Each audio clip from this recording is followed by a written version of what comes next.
Oi, boa tarde, bom dia, boa noite, eu não sei que hora que vocês vão ver esse vídeo, né? Eu gravo de manhã, agora eu não sei que hora que vocês vão ver, então bom dia inteiro para vocês, né? Bom, a nossa aula de hoje é sobre integração social. E para a gente começar a ver nossa matéria, a gente vai precisar entender o que é integração. Integração é um substantivo feminino que tem origem no latim integrare, que significa o ato ou efeito de integrar ou tornar inteiro. Integração também é sinônimo de assimilação ou de reunião. Tá? No âmbito da sociologia, integração consiste no processo de introdução dos indivíduos em um contexto social maior, com padrões e normas gerais. Quanto maior for a integração dentro de uma sociedade, maior será o nível de concordância entre os seus membros, maior será a estabilidade social de uma comunidade. Apesar de algumas sociedades atuais não fazerem essa distinção, é importante salientar que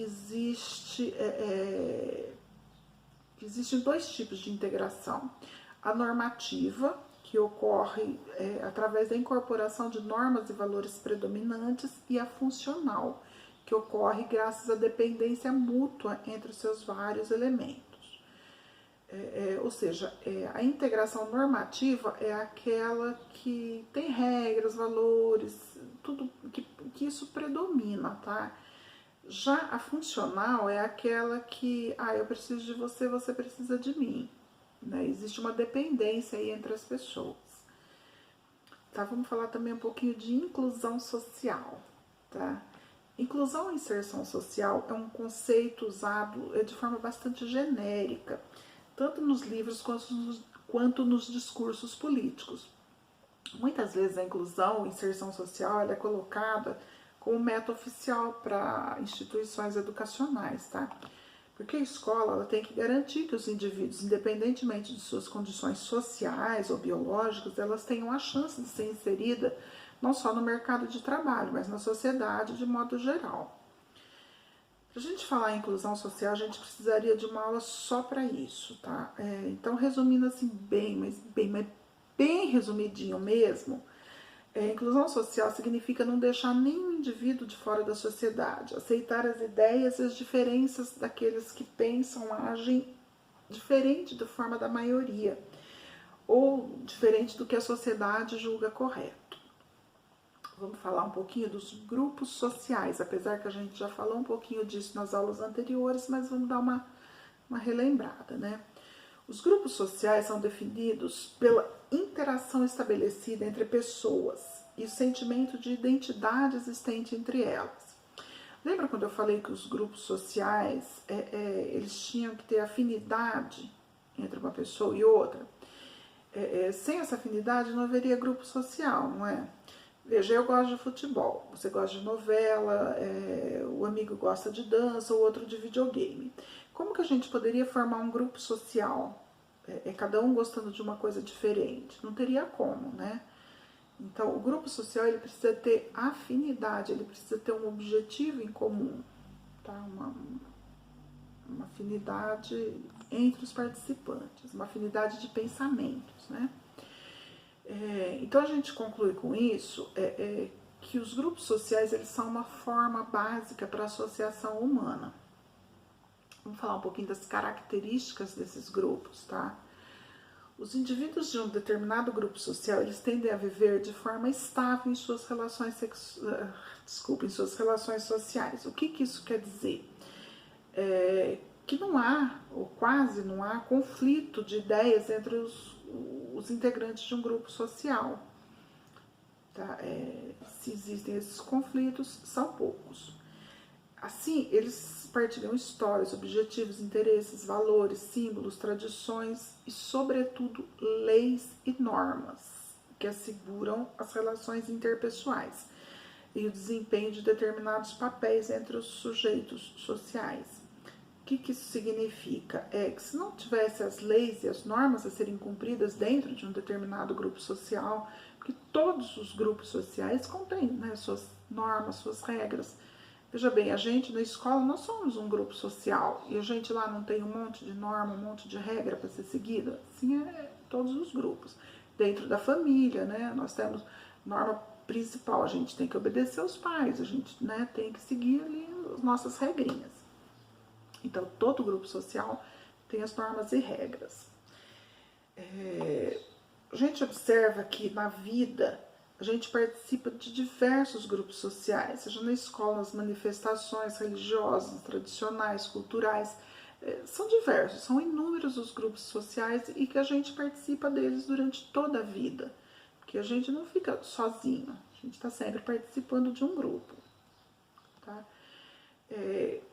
Nós desenvolvemos muitas nossas reflexões a partir do nosso entorno. Assim, um grupo social possui uma função primordial na configuração da sociedade. Então, ele auxilia na criação de uma identidade grupal, bem como na formação de gostos e preferências, valores e visões do mundo. Para entender isso, vocês precisam entender o que são duas palavras. Atenção, atenção, palavras novas, duas. Entorno. Nosso entorno significa a nossa volta, perto de nós. E a outra palavra é primordial. Primordial significa que dá origem, que é o início, que é o primeiro de alguma coisa, que vem primeiro. Né? Então, quando eu falo que no nosso entorno, né, que as nossas reflexões, que a gente desenvolve essas reflexões ao nosso entorno, significa através dos grupos que estão à nossa volta o tempo todo. É bastante simples. Alguns mecanismos de sustentação de grupos sociais são a liderança, pessoal ou institucional, normas, sanções e valores sociais. É aquilo que eu falei. Jean-Paul Sartre foi um filósofo e crítico francês. Ele discutiu a formação dos grupos sociais e atribui a eles a composição dialética de grupos, o conceito de serialidade, ou seja, sem série, tá? Esse processo, ele denota a dispersão e a solidão dos homens, tá? Na medida que é superado, ocorre a condição de um grupo. Eu vou ler para vocês o parágrafo que fica melhor. Ou seja, o processo que denota a dispersão e a solidão dos homens, e na medida que é superado, ocorre a constituição de um grupo social por meio do processo inicial denominado fusão social. Eu explico para vocês, parece de outro mundo. A partir do momento que o homem ele começa a se sentir sozinho, ou que haja uma necessidade de cooperação para alguma coisa, ele procura formar um grupo social, ou entrar para um grupo social. Tá? Isso que o Sartre queria dizer. Como exemplo, a gente pode citar uma fila de banco, onde as pessoas elas permanecem juntas. Porém, ali não tem uma integração social, não tem uma interação. Né? Essa falta de interação, ela já demonstra a inexistência de um grupo social. Ela, apesar de estar na companhia de outras pessoas, apesar de ter ali um objetivo comum, usar ali o caixa eletrônico, né? o caixa, sei lá, o indivíduo ele está sozinho, tá? Ele está ali no seu próprio mundinho, sem interagir com os demais, tá? Então aquilo não pode ser denominado um grupo social, tá? Ao longo da vida, a gente faz parte dos mais diferentes grupos de pessoas, seja por escolha própria ou seja por circunstâncias que independem da nossa vontade. Assim, a gente entra e sai de vários grupos sociais, os quais certamente são importantes na formação da nossa educação, dos nossos valores, das nossas visões de mundo, ou seja, da nossa identidade social. Na sociologia, considera-se que os grupos sociais existem quando um determinado conjunto de pessoas, quando em um determinado conjunto de pessoas há relações estáveis, ou seja, em razão de objetivos e interesses comuns, assim como sentimentos de identidade grupal, desenvolvidos através de contato mútuo, contínuo. Estabilidade nas relações pessoais, sentimentos partilhados de pertença a uma mesma unidade social são condições suficientes.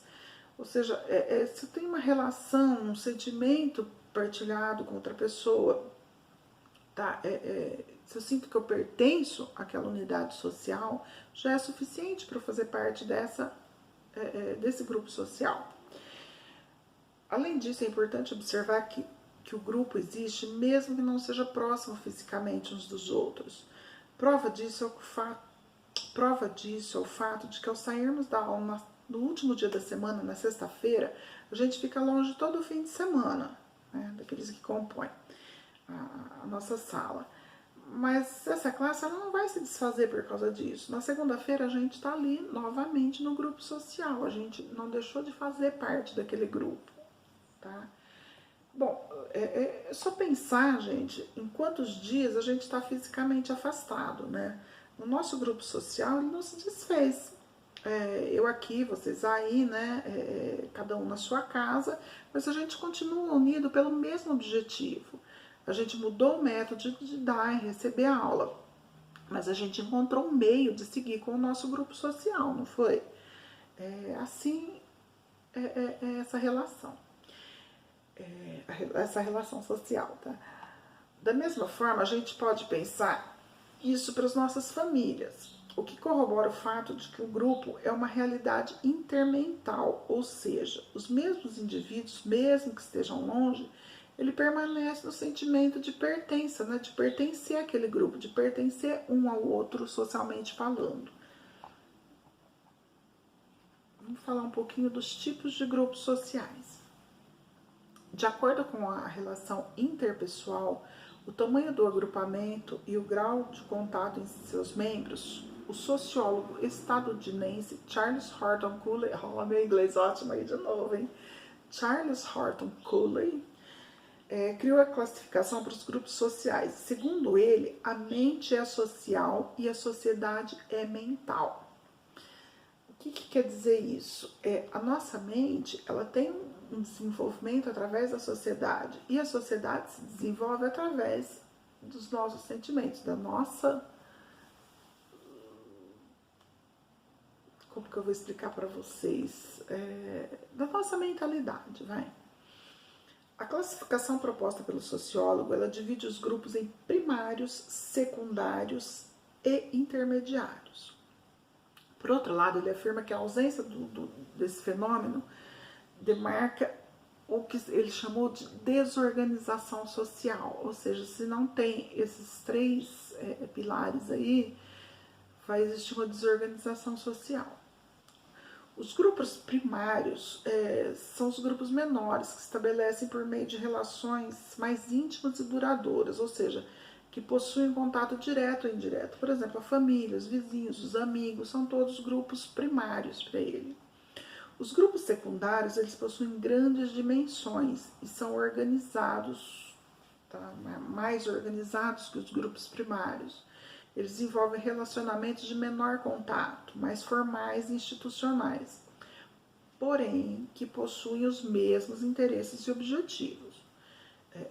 Por exemplo, os grupos formados em igreja, partido político, dentre muitos outros, né? Já os grupos intermediários, ele define como uma configuração de existência de contatos maiores e menores. Ou seja, eles incluem os grupos primários e secundários. Por exemplo, no ambiente escolar, onde a gente tem os melhores amigos e a gente tem aqueles que a gente conhece, não é verdade? Então tem o relacionamento de maior contato, que são aqueles nossos amigos mais próximos, e o relacionamento de menor contato, são aqueles que a gente conhece, que a gente vê ali na hora do intervalo, que a gente cumprimenta e tal, mas a gente não tem amizade, tá? Então isso seria o grupo intermediário, ele englobaria, apesar de todos terem o mesmo objetivo, tá? Não tem aquela afinidade pessoal, tá? Você não tem intimidade com todos. Então, a gente pode ter assim que os grupos sociais, como os de participação e não participação, isto é, aqueles que temos vínculo ou não. Pertencer ou não a um determinado grupo é fundamental para definir o nosso comportamento em relação aos outros. Por isso, a importância de se identificar com o tipo de grupo que optamos por pertencer. Isso é direito de cada indivíduo, tá? É direito de cada indivíduo escolher o grupo que ele vai pertencer, tá? Ter afinidade com esse grupo, Senão é o exemplo que eu dei lá, né? Cada um gosta de uma coisa, como que a gente vai, como que eu vou ser obrigada a participar de um grupo que eu não penso igual a eles? Não tem como. Podemos e devemos ter vários grupos, aos quais nos servem de referências, tá? Algumas positivas e outras negativas, tá? Todos servindo de parâmetro para a nossa relação social. Ou seja, a gente tem que ter muitos grupos, né?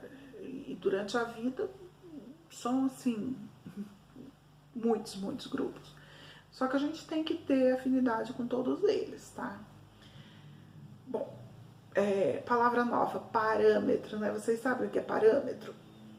Parâmetro quer dizer que serve como referência, como serve exemplo para alguma coisa. Tá? Os grupos de referência positiva, na maioria das vezes, são grupos aos quais nós participamos.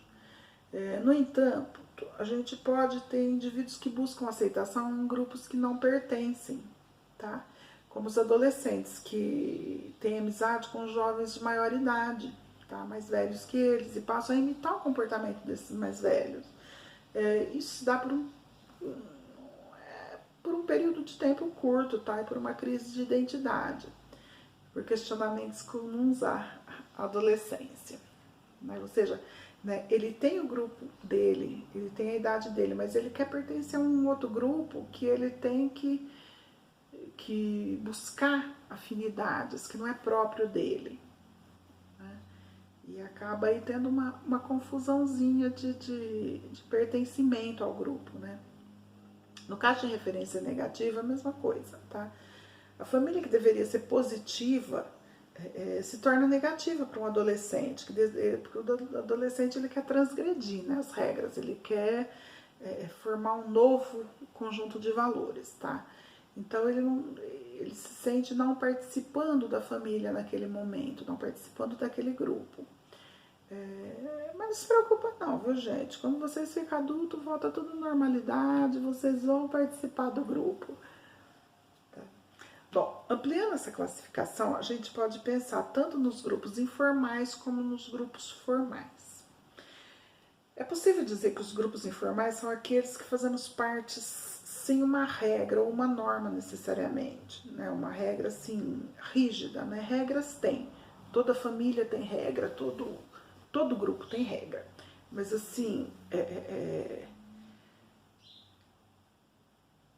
uma regra não escrita, digamos assim, não aprofundada. Um bom exemplo são os nossos grupos de amigos, como na escola, no trabalho, no clube, no bairro ou onde moramos. Vejamos que, por um lado, a gente pode fazer parte do mesmo grupo que outro indivíduo, apenas pelo fato de estudarmos na mesma escola. Por outro, não significa que o fato de todos os alunos sejam amigos. É aquilo que eu acabei de explicar, né? Não precisa maior explicação para isso. Os grupos informais também podem ser entendidos como grupos primários, isto é, eles são pequenos e dizem respeito às relações entre as pessoas dadas por semelhança e afinidade, sendo que o objetivo da relação é ela em si. Ou seja, o único objetivo da relação de um grupo informal é a relação em si, né? Você não está ali como um grupo formal, trabalho, né? Você, do trabalho, que é um grupo formal, você tem ali uma relação de interesse, né? Que você quer receber o seu salário no fim do mês, seu patrão quer que você dê o serviço para ele. Nos informais é só pela relação em si, não existe um interesse maior. Tá? Os grupos formais são marcados pela alta racionalidade. O indivíduo a que ele pertence está pautado por leis, por regras e por uma burocracia racional e legal. Ele se dá quando as relações sociais são medidas por dispositivos contratuais, ou seja, os grupos formais, geralmente eles têm um contrato. Esse contrato nem sempre é escrito, tá, gente? Existe contrato tácito, né, que é aquilo... Bom, dentro de uma empresa, tem como uma norma, sei lá, não usar celular. Isso não precisa estar ali escrito. Se a norma da empresa não vai ser usado, né? Então é um contrato. Esses grupos sociais formais, eles são regidos por contratos. Os grupos formais também, tomados por grupos secundários, pois são grandes e dizem respeito às relações entre pessoas por interesses comuns, tendo como objetivo a relação de interdependência. O que quer dizer essa relação de interdependência? É aquilo que eu falei, né? O seu patrão almeja, né? Quer que você dê o serviço para ele, você quer que ele te dê o salário. Então é uma relação aí de interdependência. Tá? Essas relações, elas não têm a mesma permanência que nos grupos informais, ou seja, nos grupos informais podem durar pelo resto da vida. Já as relações formais, elas, atingindo o seu objetivo, elas são desfeitas, ou não, né? Acabam se transformando em um grupo informal. Existem ainda os grupos sociais e os agregados sociais. O que difere os dois é a forma de integração entre as pessoas. Por exemplo, uma multidão, uma passeata é um agregado social e não é necessariamente um grupo social, visto que eles compartilham de alguma forma um ideal e uma curiosidade. Contudo, durante a sua efetivação, eles estabelecem um mínimo de comunicação entre si. Tá? Então não é um grupo, é um agregado. Lembra do exemplo que eu dei da fila do banco? Isso é um agregado social, não é um grupo social. Os agregados sociais, eles têm um objetivo em comum, mas não uma afinidade. E aí o nosso tema de integração social, ele vai ficando assim, um pouco mais claro, né?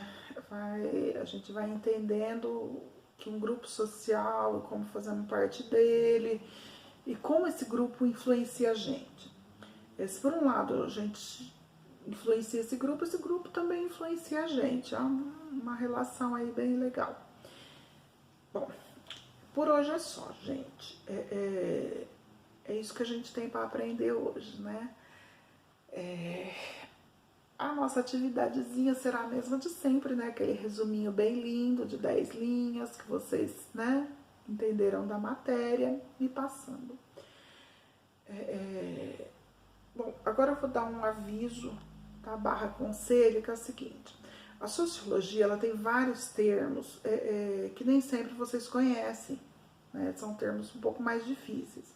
Então, eu aconselho vocês, quando vocês não entenderem o que é a palavra, vocês ou me perguntem, ou pegam um dicionário e lê o que é aquela palavra, dá um Google, tá? Para vocês entenderem. Porque se vocês não entenderem o que é uma palavra, vocês não vão entender o que quer dizer aquilo.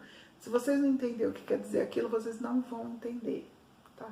Então, procurem fazer isso. Quando vocês não entenderem uma palavra, vai lá, procura no dicionário, né? Procura no Google, liga pra tia Van, manda um WhatsApp, tia Van, não entendi isso aqui, tá bom? E aí eu explico, tá bom?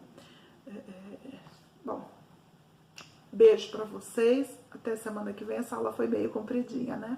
Até semana que vem, gente.